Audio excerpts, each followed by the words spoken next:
13절에서 17절 말씀입니다. 로마서 4장 1절에서 5절 그리고 13절에서 17절 말씀입니다. 한 절씩 교독하시겠습니다. 마지막은 함께 봉독하시겠습니다. 제가 먼저 읽겠습니다.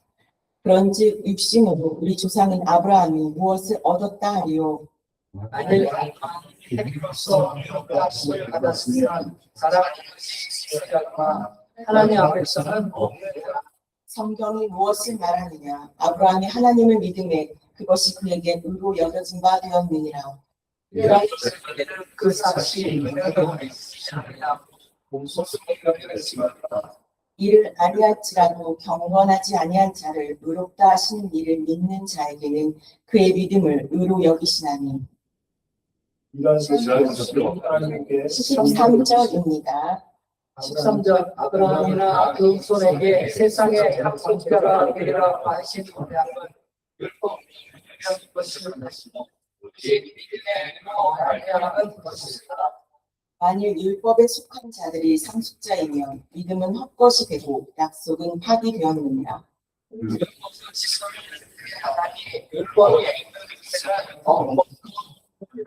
그러므로 상속자가 되는 그것이 은혜에 속하기 위하여 믿음으로 되나니 이는 그 약속을 그 모든 후손에게 굳게 하려 하심이라. 율법에 속한 자에게뿐만 아니라 아브라함의 믿음에 속한 자에게도 그러하니 아브라함은 우리 모든 사람의 조상이라.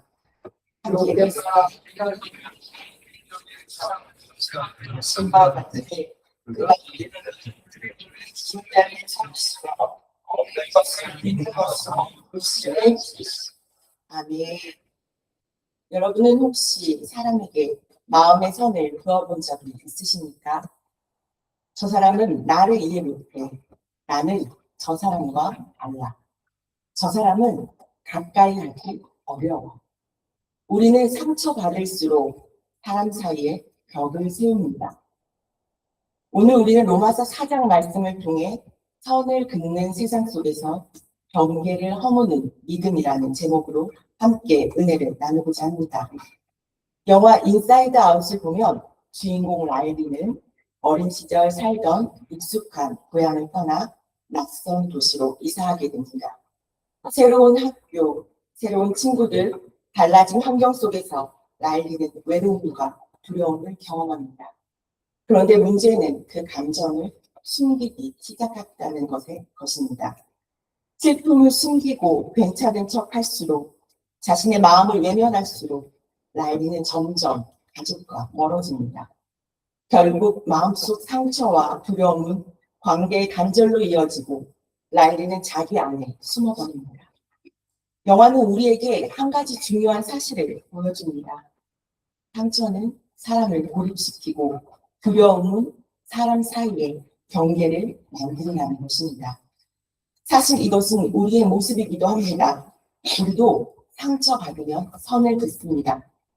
이해받지 못했다고 느낄 때, 거절당했다고 느낄 때, 비교당하고 무시당했다고 느낄 때, 인간은 자기 자신을 보호하기 위해 마음속 담장을 세우기 시작합니다. 세상은 끊임없이 사람을 나눕니다. 성공한 사람과 실패한 사람, 내 편과 내 편, 받아들일 수 있는 사람과 없는 사람, 심지어 교회 안에서도 보이지 않는 경계가 생깁니다. 그런데 여러분, 복음은 바로 그 담을 허물기 위해 주어진 은혜입니다. 오늘 로마서 4장에서 바울이 붙들고 있는 문제도 바로 이것입니다. 로마 교회 안에는 유대인과 이방인 사이에 깊은 갈등이 있었습니다. 그리고 바울은 복음으로 그 담을 허물고자 했습니다. 오늘 본문에서 바울은 단순히 아브라함의 믿음을 설명하려는 것이 아닙니다. 지금 바울은 로마 교회 안의 갈등을 복음으로 해결하고 있습니다. 당시 유대인들은 자신들이 율법과 판례를 가진 하나님의 백성이라는 강한 자부심을 가지고 있었습니다. 그러나 바울은 묻습니다. 아브라함이 무엇으로 의롭다함을 받았는가? 그리고 창세기 15장 6절을 인용합니다. 아브라함이 하나님을 믿음에 그것이 그에게 의로 여겨진 바 되었느니라. 여기서 여겨지다는 단어가 헬라어 로기주마이입니다. 이 단어는 계산하다, 전가하다, 인정하다라는 뜻을 가지고 있습니다. 즉 아브라함 안에 완전한 의가 있어서가 아니라 하나님께서 그의 믿음을 의로 받아주셨다는 뜻입니다. 이어서 바울은 더 충격적인 표현을 사용합니다. 경건하지 아니한 자를 의롭다 하시는 하나님. 여기서 경건하지 아니한 자는 헬라어 아세베스입니다. 하나님은 경외하지 않는 자, 자격이 없는 죄인을 뜻합니다. 이 말은 곧 너희 역시 은혜 아니며 설 수 없는 존재라는 선언이었습니다. 이 선언 앞에서 인간의 자랑은 무너집니다. 아브라함의 믿음은 단순히 하나님이 존재하신다는 사실을 인정하는 믿음이 아니었습니다. 그 믿음은 자기 몸은 늙고 사랑하는 아이를 낳을 수 없는 현실 속에서도 하나님의 약속을 붙드는 믿음이었습니다. 아브라함은 자기 가능성을 신뢰한 것이 아니라 죽은 자도 살리시는 하나님을 신뢰했습니다. 그래서 참된 믿음은 자기 자랑으로 가지 않습니다. 오히려 나도 은혜 아니면 살 수 없는 존재다 라는 자리로 내려가게 됩니다. 그리고 바로 그때 경계가 허물어지기 시작합니다. 그렇다면 바울은 왜 이토록 믿음으로 의롭다함을 받는다는 사실을 강조하고 있었을까요? 당시 로마 교회 안에는 다른 배경을 가진 사람들이 함께 모여 있었습니다. 특히 유대인 그리스도인들과 이방인 그리스도인들 사이에는 깊은 긴장이 존재하고 있었습니다. 클라우디우스 황제의 유대인 추방령 이후 유대인들이 로마를 떠나게 되면서 교회는 자연스럽게 이방인 중심 공동체가 되었습니다. 그런데 시간이 지나 유대인 그리스도인들이 다시 돌아오게 되면서 갈등이 생기기 시작합니다. 유대인들은 자신들이 하나님의 언약의 백성이라는 강한 자부심을 가지고 있었습니다. 오랜 시간 율법과 할례를 지켜왔고 아브라함의 혈통 안에 있다는 사실을 신앙의 중요한 정체성으로 여겼습니다. 반면 이방인 그리스도인들은 예수 그리스도를 믿는 믿음만으로 하나님의 백성이 되었다는 복음의 자유를 강조했습니다. 문제는 서로를 받아들이지 못했다는 것입니다. 누가 진짜 하나님의 백성인가? 누가 더 의로운가? 교회 안에 보이지 않는 선이 생기기 시작했습니다.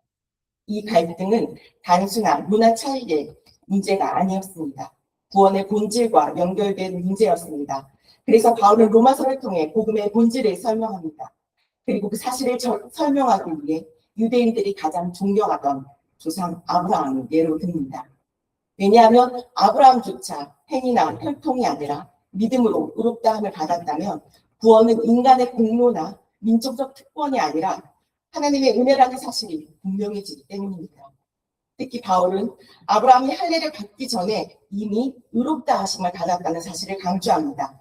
이것은 하나님께서 아브라함을 의롭다 여기신 기준이 혈통이나 민족이나 율법 준수나 종교적 의식이 아니라 하나님의 약속을 신뢰하는 믿음에 있었다는 것을 보여주기 때문입니다.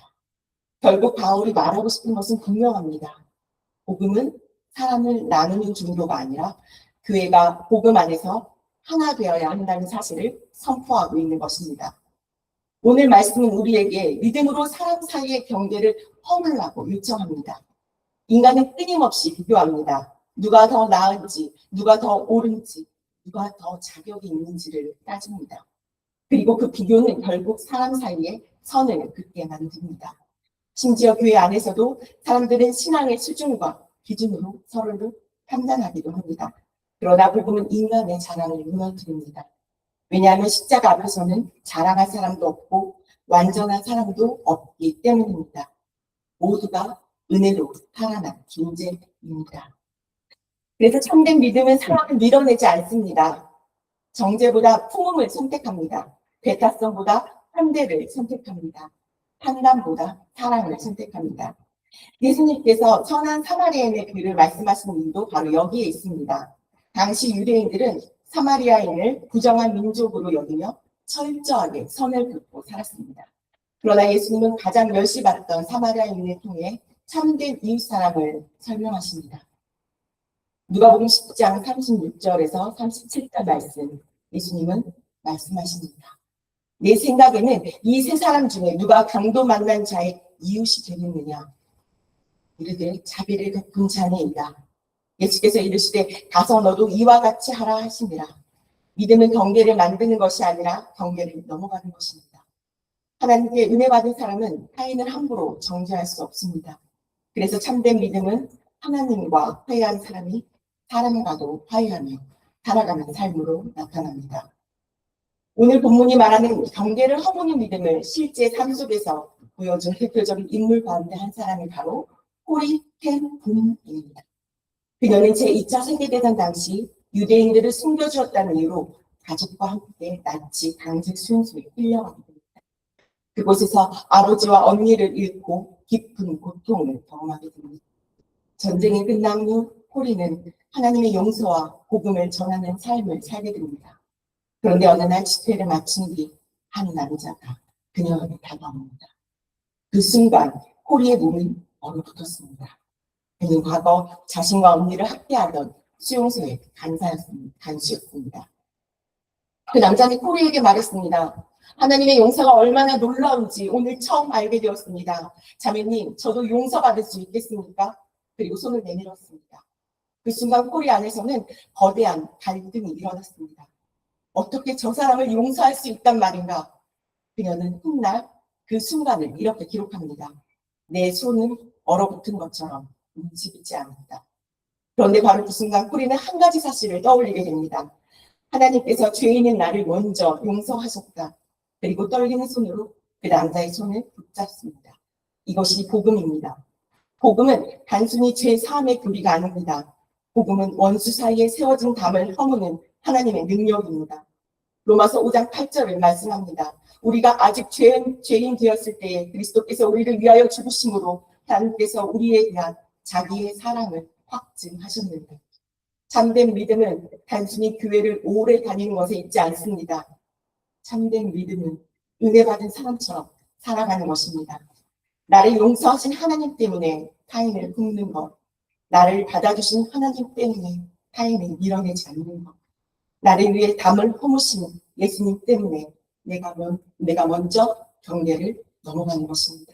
이것이 로마서 4장 바울이 말하는 믿음의 삶입니다.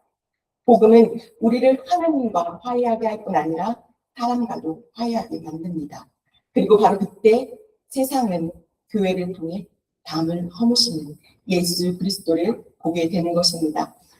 사랑하는 원우 여러분, 세상은 끊임없이 사람에게 선을 긋지만 복음은 그 담을 허무십니다. 아브라함의 믿음은 자기 의를 붙드는 믿음이 아니라 하나님의 은혜를 신뢰하는 믿음이었습니다. 그리고 바로 그 믿음이 인간의 자랑을 내려놓게 하고 사람을 굳게 만듭니다. 오늘 바울이 로마서 4장을 통해 말하고 싶은 것은 분명합니다. 은혜로 살아난 사람은 더 이상 사람을 정죄하며 살아갈 수 없다는 것입니다. 혹시 우리 마음속에도 아직 허물지 못한 담장이 남아있지 않습니까? 복음은 오늘 우리에게 먼저 손 내밀라고 말씀하십니다.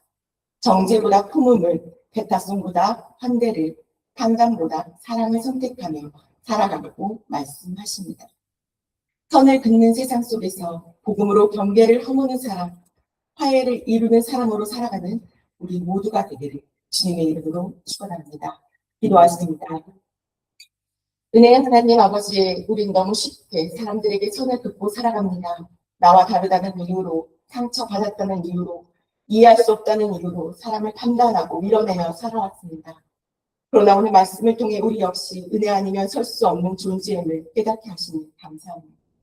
행위가 아니라 믿음으로, 공로가 아니라 은혜로 우리를 받아주신 하나님 아버지, 십자가 앞에서 우리의 모든 자랑이 무너지게 하옵소서. 우리 안에 있는 교만과 정죄의 마음을 내려놓게 하시고 복음으로 사람을 품게 하옵소서. 주님, 우리 마음속에 아직도 허물지 못한 담장이 있다면 성령께서 무너뜨려 주옵소서. 미워하는 사람을 품게 하시고 용서하지 못한 사람에게 먼저 손 내밀게 하시며 상처 속에서도 사랑을 선택하게 하옵소서. 예수님께서 우리를 위해 먼저 경계를 넘어오셨듯이 우리도 복음으로 먼저 다가가는 사람이 되게 하옵소서. 하나님과 화해한 자들께 사람과도 화해하며 살아가게 하시고 세상 속에서 담을 허무는 교회, 경계를 넘어 살아가는 성도 되게 하옵소서. 우리의 삶을 통해 십자가의 은혜가 드러나게 하시고 사람들이 우리를 통해 예수 그리스도의 사랑을 보게 하옵소서. 선을 긋는 세상 속에서 복음으로 경계를 허무는 믿음의 사람으로 살아가게 하옵소서. 예수 그리스도 이름으로 기도합니다.